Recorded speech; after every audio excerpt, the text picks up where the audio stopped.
ये करो तो ही होगा। परंतु जो आत्मज्ञ और शास्त्रज्ञ, धर्मज्ञ और वेदज्ञ सच्चे संत होते हैं, वे परंपरावादी नहीं होते। वे तो हमें सत्य की राह बता देते हैं जिस पर चलकर हम सदा के लिए सुखी हो जाएं, हमारा अंतस रूपांतरित हो जाए, हमारी मानसिकता घटिया न रहे, ऊंची हो जाए। एक महिला बहुत कुरूप थी, खुराक भी कुछ ऐसा ही खाया करती थी। तो वो जब भी कोई आईने के सामने आकर खड़ी होती, आईना तोड़ देती। कोई उसको आईना दिखाता, आईना लेकर तोड़ देती। तो कई लोग उसको चिढ़ाते भी थे, जानबूझकर आईना लेकर आते। ए देखो देखो देखो आंटी देखो, वो लेकर आईना धड़ाक से तोड़ देती। और बच्चे उनकी मजाक उड़ाते थे, जब भी आईना देखे तोड़ देती थी। तो उनके परिवार के लोग मनोचिकित्सक के पास ले गए, तो उन्होंने बातचीत की। तो महिला बोली, कुछ भी हो मैं और सब सहन कर लूंगी, पर मैं दर्पण बर्दाश्त नहीं कर सकती, क्योंकि दर्पण के कारण मैं कुरूप साबित हो जाती हूँ। दर्पण न हो तो मैं सुंदर होती हूँ, बाकी दर्पण होता है मेरे सामने तो मैं कुरूप हो जाती हूँ, मेरा चेहरा फिर अच्छा नहीं दिखता। इसलिए दर्पण मेरे सामने कोई भी न लाए, बाकी तो मैं ठीक हूं, मेरे को कोई मनोरोग नहीं है।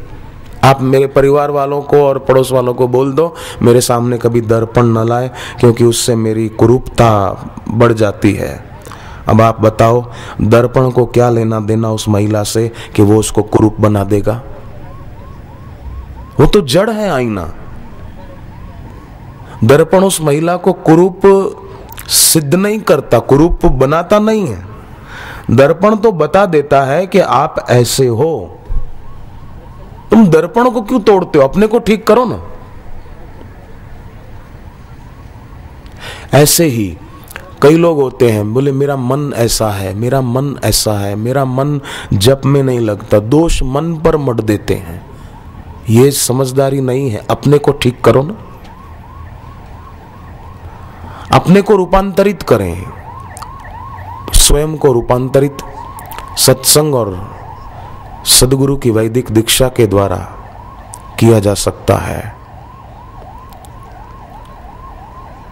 बाहर से कोई कितना ही अपने को रूपांतरित करे, पर जब तक आंतरिक रूपांतरण नहीं हुआ तब तक कैसे मंगल होगा। इसलिए जीवन में, जीवन की सफलता और आध्यात्मिक उन्नति के लिए सद्गुरु की दीक्षा वो परम आवश्यक है। भगवान शिव जी ने कहा है, दीयते विमल ज्ञानम क्षीयते कर्म वासना तेन दीक्षेति सा प्रोक्ता मुनि भी तंत्र वेदी भी। जो विमल ज्ञान देकर वासना का नाश कर देती है उसी को गुरु की दीक्षा कहा गया है, रुद्रयामल ग्रंथ में। विमल ज्ञान के द्वारा मन का मल माने गंदगी वो नष्ट हो जाए।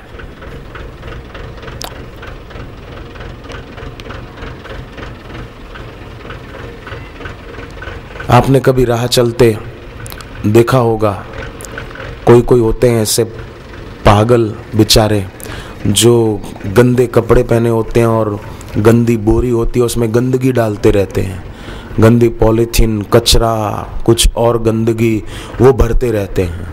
गंदा कपड़ा सिर पे बांध लिया, गले में लटका दिया, गंदी फटी मैली चादर ओढ़ ली और गंदगी इकट्ठी करते रहते। ऐसे ही कई लोग होते हैं संसार में जो गंदगी ही इकट्ठी करते रहते हैं, माने संसार की सत्यता वो गंदगी है, उसी को दिमाग में भरते रहते हैं। सुबह अखबार पढ़ा और फिर दोपहर को उठा लेंगे, पन्ने पलटते रहेंगे, शाम को फिर अखबार उठा लेंगे। अरे सुबह पढ़ा था तुमने, फिर अभी क्यों उठा रहे हो? बोले तो जरा फ्री बैठे थे तो उठाकर पढ़ने बैठ गए। घर में कोई कचरा फेंके आपके तो आपको पसंद नहीं आएगा, ठीक है ना। पड़ोसी या कोई राह चलता व्यक्ति आपके घर में कचरा फेंके तो आपको अच्छा नहीं लगेगा। परंतु लोग कैसे कमाल के हैं कि जानबूझकर दिमाग में कचरा भरते रहते हैं।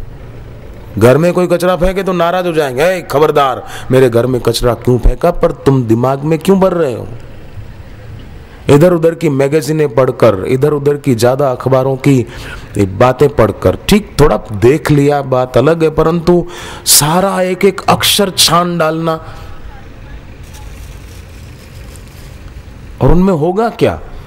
फलाने ने फलानी को मार दिया, फलाना फलानी को लेकर भाग गया, फलानी जगह डाका डला, फलानी जगह ये लूटमार हुई, फलानी जगह ये हत्या हुई। यही तो होता है। मैं ये नहीं कहना चाहता कि अखबार पढ़ना बुरा है, परंतु उसी को इतना महत्व न दिया जाए।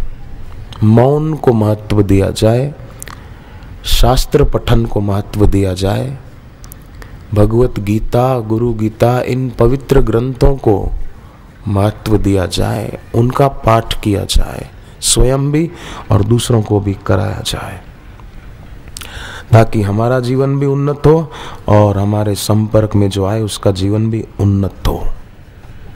वो भी जिसका वियोग होने वाला है उसकी आसक्ति से बच जाए, जिसका विनाश निश्चित है उसमें ममता रखने से बच जाए और सदा के लिए निर्भय हो जाए।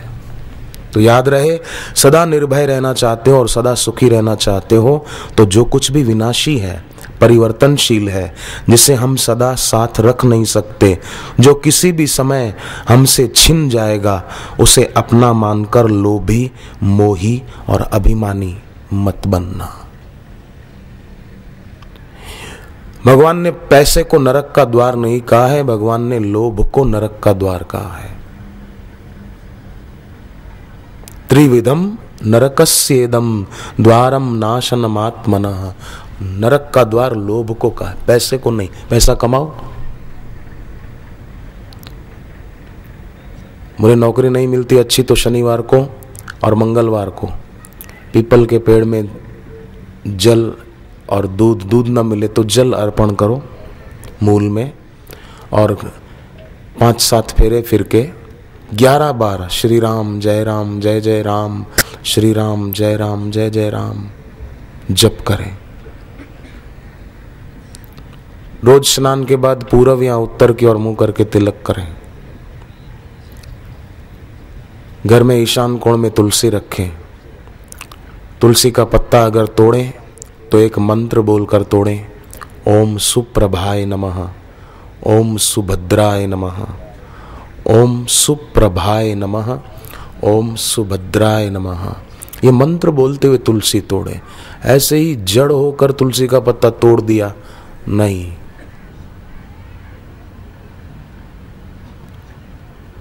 रविवार, द्वादशी, पूनम और अमावस्या 4 दिन तुलसी तोड़ना वर्जित है अपने पुराणों में। फिर से सुन ले, रविवार, द्वादशी, एकादशी का दूसरा दिन।